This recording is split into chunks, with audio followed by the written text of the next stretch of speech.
Welcome to the Vertical Sky Journal, the podcast that brings you everything you could ever want to know about Kilimanjaro.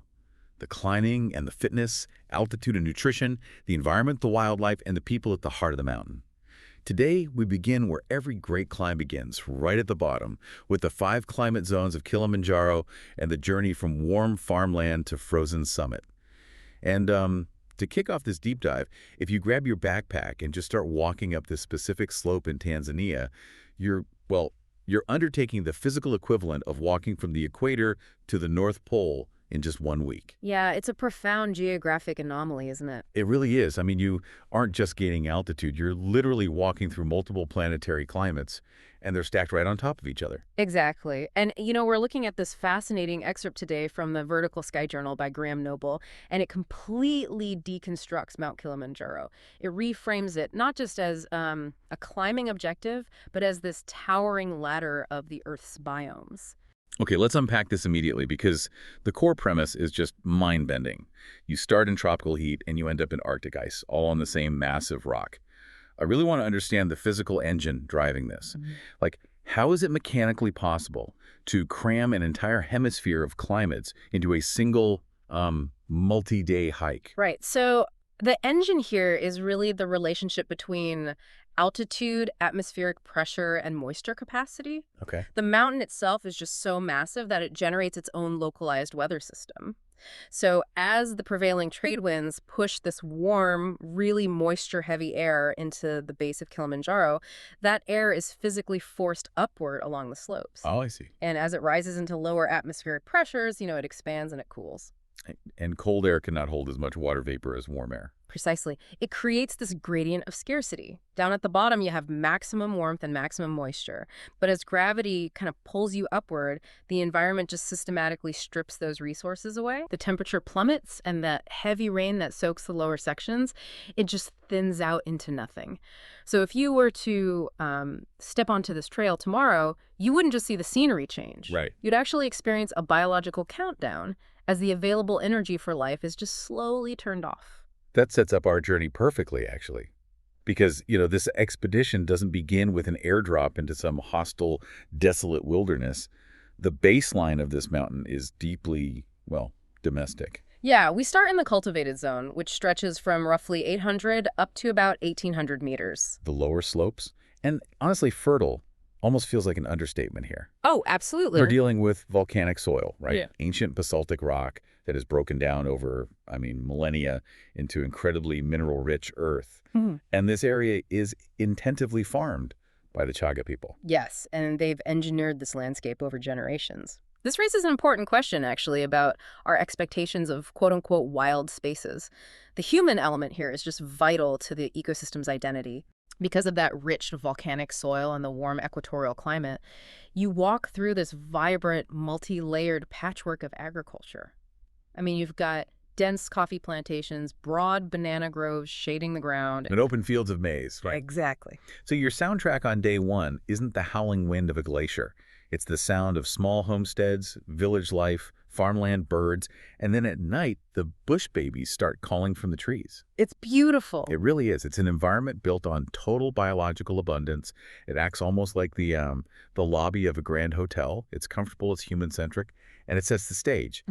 But if this bustling farmland is just the lobby, what is the mechanism that changes it when we finally, take the stairs upward? Right. So that shift happens at around 1,800 meters, and that marks the boundary of the montane rainforest. All right. You cross this highly distinct threshold where those managed farms just abruptly end, and this incredibly dense wild canopy takes over. And this zone extends up to about 2,800 meters, and it's defined by a massive surge in water. You literally step out of the sun and into this dripping emerald world. The flora is overwhelming. The source notes towering trees completely draped in these pale, thick curtains of old man's beard lichen. Yeah, and we should clarify, actually, this lichen is an epiphyte. Meaning it doesn't draw nutrients from the tree itself. It actually pulls moisture directly out of the fog in the air. Oh, wow. Which tells you exactly what the atmosphere is doing at that specific altitude. Exactly. There are giant tree ferns, thick carpets of moss that act as water reserves, and wild orchids just clinging to the bark. And the source also mentions the Kilimanjaro balsam. It's this striking red and yellow flower that is endemic to the mountain. It exists here and literally nowhere else in the universe. It's incredible. But here's where it gets really interesting. I'm stuck on the water dynamic. If the mountain is forcing air up and cooling air drops its water, why doesn't it just rain all the way to the top? Like, why does the moisture peak right here in this middle band instead of the very bottom? Well, it comes down to the dew point and the sheer volume of the atmosphere. Okay. When the warm air from the plains hits that 1,800-meter mark, it reaches the critical temperature where it simply can no longer hold its water burden. It hits an absolute saturation limit. So it's basically like a giant sponge. Exactly. It effectively wrings itself out like a massive atmospheric sponge. So by the time that air mass is pushed above, say, 2,800 meters, it's already surrendered the vast majority of its moisture. Spot on. This rainforest band is the bottleneck where the water falls. And because of that, it represents the mountain's absolute peak of biomass. It's this perfect, fleeting convergence of maximum rain and sufficient heat. Which totally explains the explosion of wildlife. You're walking under a canopy that's just loud with birdsong, spectacular species like turacos and hornbills. Oh, yeah? You've got blue monkeys and those black and white colobus monkeys with that stunning contrast of long fur. You might even hear the tree hyrax screeching in the dark. Or catch a duiker slipping through the brush. The duiker is fascinating, actually. It's a small, incredibly elusive forest antelope. Oh. Yeah, and its body is physically shaped like a wedge, so it's lower in the front than the back. Really? Why? It's a specific adaptation that allows it to dive headfirst through incredibly dense, tangled undergrowth without getting snagged. That is brilliant. Yeah, and the text also notes that elephants and buffalo roam these forests too, though they are basically ghosts to most climbers. It really is the pinnacle of life on the mountain. But, as we just established, the sponge gets wrung out, and the transition out of the rainforest is apparently startling. The canopy doesn't just slowly fade, the towering trees just hit an invisible wall and stop. Right. You step out of that dense humidity and into the third zone, which is the heath and moorland. That stretches from 2,800 up to 4,000 meters. The air dries out drastically, and the landscape transforms from a jungle into an alien world. Alien is exactly how the source describes it. You're suddenly surrounded by giant heathers growing as tall as trees among everlasting flowers. The ground is dominated by tussock grass, which are these tight, wiry clumps of grass that huddle together. Yes. They trap their own tiny microclimate of heat and moisture, right? Yeah. Shielding their roots from the wind. And then you encounter the true anomalous, the giant groundsel and the giant lobelia. What's fascinating here is that these plants exhibit a phenomenon known as alpine gigantism. They are massive, surreal structures. I mean, the giant lobelia looks like a towering, spiky green obelisk rising out of the mist. Right. And the giant groundsel resembles a bizarre hybrid between a palm tree and a massive cabbage. Okay, here's where I need to challenge the mechanics of this. Yeah. Because the environment up here is brutal. The sun cooks a landscape during the day, but at night, the temperature drops below freezing. It does. Now, the lobelia's survival strategy makes sense to me. It physically closes its leaves at night, folding them tight against its central core to protect its vital water reserves from freezing. It's literally wrapping its arms around itself in the dark. Beautifully put. But the giant groundsel takes a different approach. As its older leaves die, they stay attached and droop down around the trunk to create this insulating skirt. Mm-hmm. Now, in a place that gets rain, wouldn't a thick skirt of dead leaves just become a soggy, rotting mess that freezes solid? How does that keep the plant warm? Well, that is exactly why this happens above the rainforest. By the time you reach the heath and moorland, the relative humidity has crashed. The air is exceptionally dry. Oh, I see. And the equatorial ultraviolet light is intense during the day, so those dead leaves are baked bone dry before the sun even goes down. Oh, wow. Because they are completely devoid of moisture, they trap a thick layer of dead air around the trunk.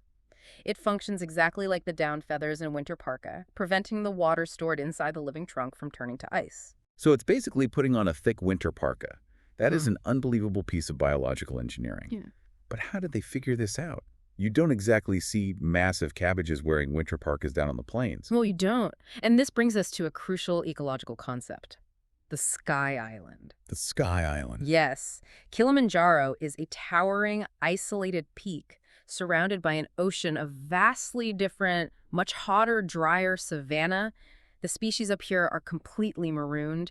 A giant groundsel cannot walk across the scorching Serengeti to cross-pollinate with a plant on another mountain. Right, so they are entirely trapped in a closed system. Exactly. And over millions of years, that profound isolation forces them to evolve these highly specific, bizarre survival tricks tailored solely to the extreme microclimate of their altitude band.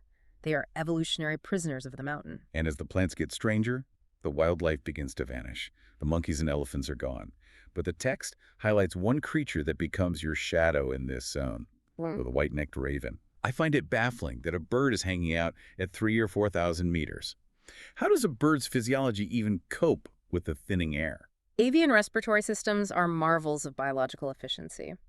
Unlike mammals, which breathe in and out of the same dead-end lung sacs, birds have a complex system of air sacs. Right. And these allow for a continuous, unidirectional flow of oxygen across their lungs. They extract oxygen both when they inhale and when they exhale. They are uniquely built to operate in hypoxic or low-oxygen environments. And they are utilizing that superpower to do what? Wait for hikers to drop a granola bar. Essentially, yes. They are highly intelligent, highly adaptable scavengers. In this sky island where resources are so sparse, they have recognized that humans are carrying concentrated calories. Clever birds. Very. They're opportunistic survivors. And they follow you relentlessly, even as you push past the 4,000-meter mark, where those giant plants finally succumb to the altitude. The water disappears completely, the temperature plummets further, and the landscape shifts from a strange sci-fi forest into something resembling the surface of the moon. Welcome to the fourth zone, the alpine desert, 4,000 to 5,000 meters. It is remarkably desolate. We're talking vast stretches of bare volcanic rock and volcanic dust. You're subjected to violent extremes here. By day, the atmosphere is so thin that the sun acts like a laser beam. Yes, intense heat and devastating ultraviolet radiation. And by night, it's a deep, hard frost. You also encounter scree slopes, which are these treacherous fields of loose, broken rock fragments. Every step you take slides halfway back down. And that scree is the physical result of freeze-thaw weathering. Whatever minimal moisture gets into the fissures of the volcanic rock during the day, well, it freezes at night. It expands, shatters the stone, and leaves these rivers of fragmented rock. So what does this all mean for biology? Because you look around and almost nothing stirs. Are the ravens still hanging around? They are. Still hoping for that granola bar? But other than them, it feels utterly hostile. What does it take for life to endure in a place like this? If we connect this to the bigger picture, at this altitude, the environment acts as an unforgiving filter for life. You're dealing with severe dehydration, a dangerous lack of oxygen, and massive cellular damage from UV exposure.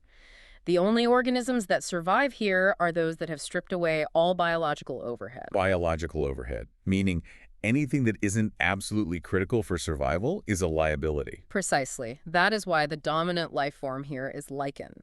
Lichens don't expend energy building deep roots or massive leaves. They produce dark, melanin-like pigments that act as heavy sunscreen against the UV radiation. Oh, smart. Right, and when the environment becomes completely intolerable, they can enter cryptobiosis. What's that? It's a state where they completely suspend their metabolism, just shutting down until a rare wisp of moisture rolls in.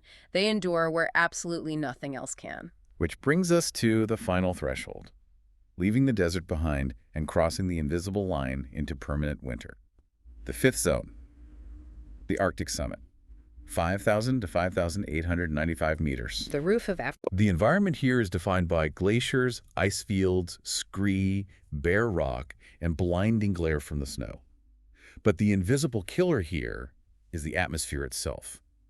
Up here, the oxygen is roughly half of what it is at sea level. Yes. And breathing that air is like trying to run a marathon while breathing through a narrow straw. What does half oxygen actually do to a mammalian body? It induces severe hypoxia. Your muscles are starving for fuel. Your heart rate skyrockets to compensate. And the lack of oxygen to your brain begins to impair your cognitive functions. It makes every single physical step require immense, deliberate mental effort. Unsurprisingly, no animals live up here. The ravens stay lower down. There are just a few lichens clinging to the rock in sub-zero temperatures. Exactly. And yet, the source text brings up a very famous literary reference. Hemingway's leopard. In Ernest Hemingway's short story, The Snows of Kilimanjaro, he centers the narrative around the frozen, dried carcass of a leopard found near the summit. Now, as a metaphor, it's brilliant, but biologically, a leopard has absolutely no business at nearly 6,000 meters. None at all. There is no prey, There is no cover, and there is barely any air. What on earth is the mechanism that drives a complex predator into a frozen wasteland? It's a phenomenal question, and it speaks directly to the hidden dangers of the mountain. While the Hemingway leopard is a specific story, climbers have actually found the remains of animals, wild dogs, buffalo, at extreme, inexplicable altitudes. Wait, really? Yes, and the primary biological theory points directly back to the hypoxia we just discussed. So the altitude sickness physically alters their behavior. Yes. Imagine a predator chasing a prey animal slightly too far up the slope, or perhaps being driven higher to evade a stronger rival. As they ascend, the thinning air begins to affect their neurological function. Hypoxia causes severe disorientation, confusion, and a loss of navigational instinct. They literally lose their minds. They lose the capacity to make the rational choice to descend.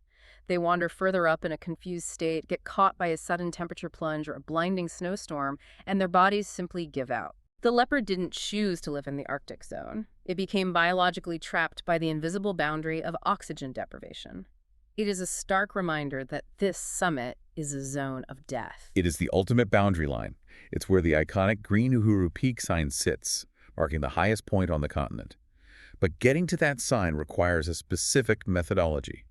The source heavily emphasizes the phrase pole pole, which is Swahili for slowly, slowly. It is the golden rule of the mountain.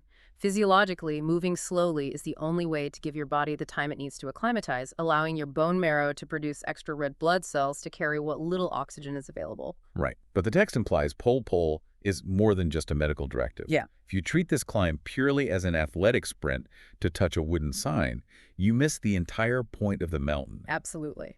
The true achievement isn't just touching the sign, it's being present for the transition. You have to move slowly enough to understand the colobus monkey in the dense canopy, to marvel at the dead leaf parka of the giant groundsel, and to respect the absolute silence of the alpine desert. You have to absorb the gradient. Exactly. Bringing it all together, this deep dive proves that Kilimanjaro is vastly different from a traditional safari. You will not sit in a jeep with binoculars looking for lions. No, you won't. What you will do is put your boots on the ground and physically walk the Earth's biological timeline.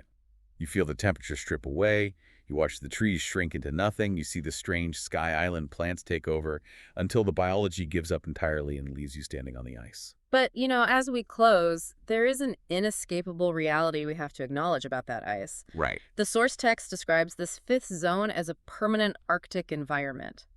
But equatorial ice caps are incredibly vulnerable to our rapidly changing global climate. The glaciers are receding at a devastating pace. Which leaves us with a lingering question to ponder. If the ice disappears completely, does the roof of Africa simply become a four-zone mountain, forever altering this unique ecological ladder? And if you follow the mechanics of that warming climate, as the temperature rises, the lower zones expand upward. The rainforest creeps into the moorland creeps into the desert. But what happens to life at the very top? That's the real concern. What happens to a highly specialized isolated species like the Kilimanjaro balsam or the giant lobelia when their narrow, freezing temperature band is pushed completely off the peak? They don't just migrate to a new zone. No. They run out of mountain. They step off the earth entirely. Just something to think about the next time you look at a photograph of that snow-capped peak. It is a fragile ladder, and we are rapidly running out of rungs.